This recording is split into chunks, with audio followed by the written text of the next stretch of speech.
வணக்கம் மக்களே. இன்றைக்கி தேதி 18 ஜூன் 2024.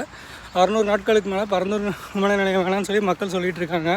அங்கே இருக்கிறவங்க பொதுமக்கள் பார்வையில் என்ன சொல்லுவோன்னா, அங்கே எந்த ஒரு காவிரியோ இல்லை பெரியார் அணையோ எந்த ஒரு அணையை நம்பி அங்கே விவசாயம் பண்ணல. இயற்கையாக பெய்கிற மழை, அங்கே இருக்கிற ஏரி 40க்கும் மேலே ஏரி இருக்குது. 26% அங்கே நீர்நிலைகள் இருக்குது. இப்போ இந்த நீர்நிலைகள் எல்லாத்தையும் இந்த நஞ்சை விளையிற நிலத்தை அழிச்சிட்டு அங்கே விமான நிலையம் பண்ணாலும் 7 கிலோமீட்டர் இருக்கிற விவசாய நிலத்தை காலி பண்ணுறாங்க.